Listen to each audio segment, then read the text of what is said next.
Hello friends, आज है 25 अगस्त 2020। तो आज की डेट से जितने भी महत्वपूर्ण करंट अफेयर्स बन सकते हैं वो सब हम लोग डिस्कस करेंगे। तो आइए देखते हैं। पहला प्रश्न है, हाल ही में किस आईआईटी संस्थान ने बीआईएस के साथ मानकीकरण और अनुरूपता मूल्यांकन में सहयोग हेतु समझौता किया है? ऑप्शन ए सही होगा इसका, आईआईटी रुड़की ने। भारतीय प्रौद्योगिकी संस्थान रुड़की ने समानता और पारस्परिक सहयोग के आधार पर स्टैंडर्डाइजेशन एंड कन्फॉर्मिटी असेसमेंट मानकीकरण और अनुरूपता आकलन के क्षेत्रों में सहयोग के लिए भारतीय मानक ब्यूरो के साथ एक सहमति पत्र पर हस्ताक्षर किया है। इस एमओयू के तहत दोनों संस्थान सिविल, इलेक्ट्रिकल, मैकेनिकल, केमिकल, भूकंप इंजीनियरिंग, जल संसाधनों के विकास और प्रबंधन तथा नवीकरणीय ऊर्जा परियोजनाओं के बुनियादी ढांचे के विकास, मेडिकल बायोटेक्नोलॉजी और नैनो टेक्नोलॉजी आदि क्षेत्रों में सहयोग करेंगे।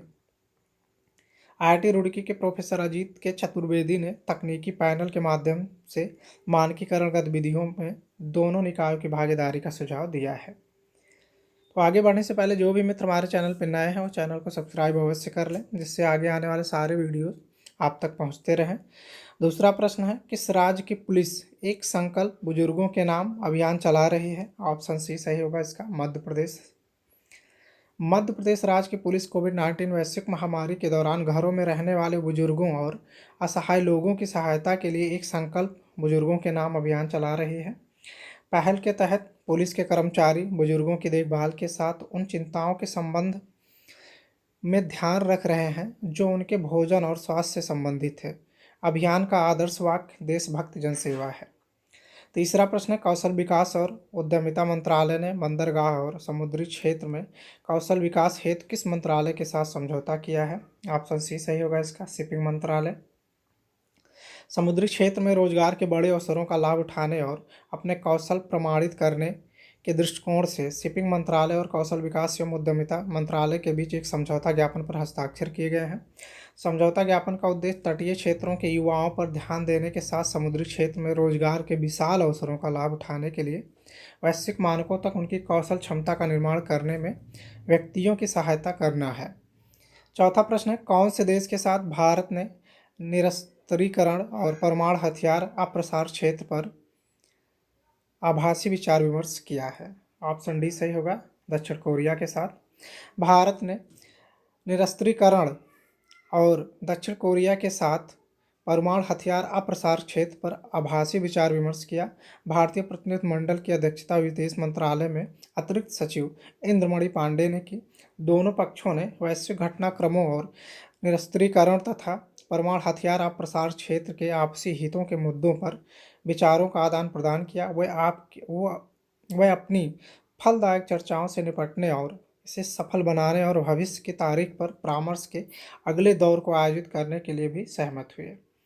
पांचवा प्रश्न है, किस राज्य सरकार ने इजराइल के साथ बुंदेलखंड जल प्रबंधन परियोजना हेतु समझौते पर हस्ताक्षर किए हैं? ऑप्शन बी सही होगा, उत्तर प्रदेश सरकार ने। उत्तर प्रदेश सरकार ने इजराइल के साथ बुंदेलखंड जल प्रबंधन परियोजना के लिए एक समझौते पर हस्ताक्षर किए हैं।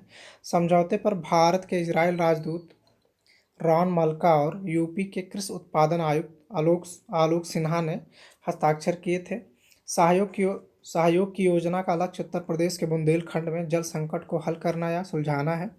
जल प्रबंधन परियोजनाओं की तीन प्रमुख भाग हैं: जल संरक्षण, कुशल परिवहन और उन्नत कृषि पद्धतियों पर ध्यान देना। पीने योग्य पानी की समस्या को हल करने और कृषि सिंचाई के तहत क्षेत्र लगाने के लिए भारत में इजराइल के राजदूत रॉन मल्का द्वारा सुनिश्चित किया गया है। छठा प्रश्न है, हरित पथ नामक मोबाइल ऐप किस मंत्रालय द्वारा लॉन्च किया गया है? ऑप्शन डी सही होगा इसका, सड़क परिवहन और राजमार्ग मंत्रालय द्वारा। सड़क परिवहन और राजमार्ग मंत्रालय ने एक सार्वजनिक क्षेत्र में उपक्रम भारतीय राष्ट्रीय राजमार्ग प्राधिकरण की सहायता से हरित पथ नामक एक मोबाइल ऐप विकसित किया है। इस ऐप का इस्तेमाल राष्ट्रीय राजमार्गों पर वृक्षारोपण की निगरानी के लिए किया जाएगा।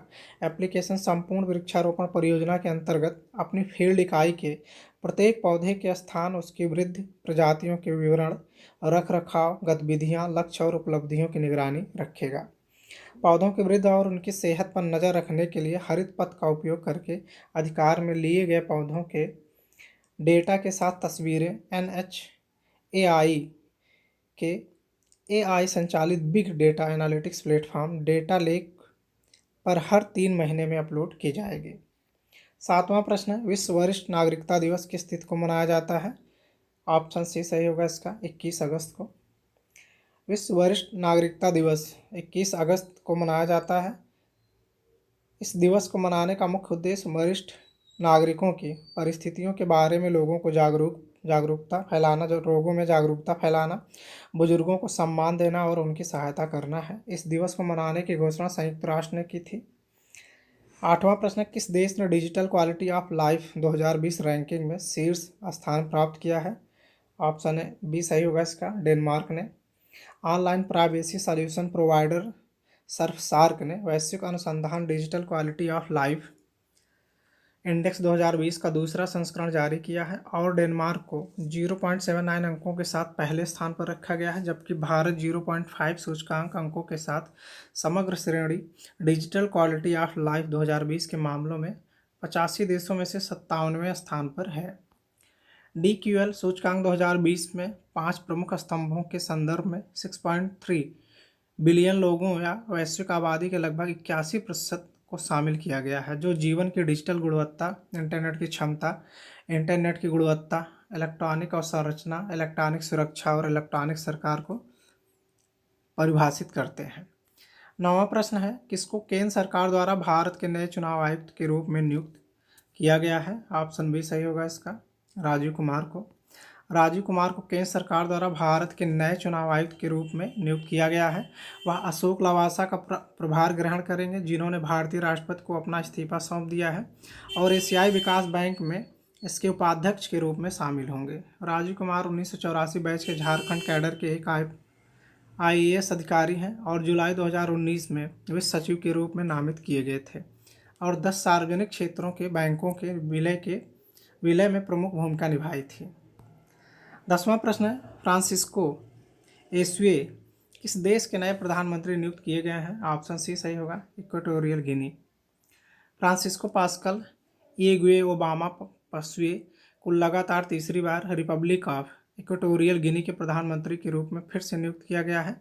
राष्ट्रपति की आलोचना के बाद राष्ट्रपति तेओडोरो ओबिएंग को अपना इस्तीफा सौंप दिया था। आर्थिक समस्या को हल करने के लिए सरकार को भंग कर दिया गया था। फ्रांसिस्को एस्वे को पहली बार 2016 में इक्वेटोरियल गिनी के प्रधानमंत्री के रूप में नियुक्त किया गया था। तो उम्मीद है आप सबको यह वीडियो ज़रूर पसंद आया होगा। अगर आपको हमारे वीडियो पसंद आ रहे हैं तो वीडियो को लाइक करें, शेयर करें और चैनल को सब्सक्राइब अवश्य कर लें। धन्यवाद मित्रों।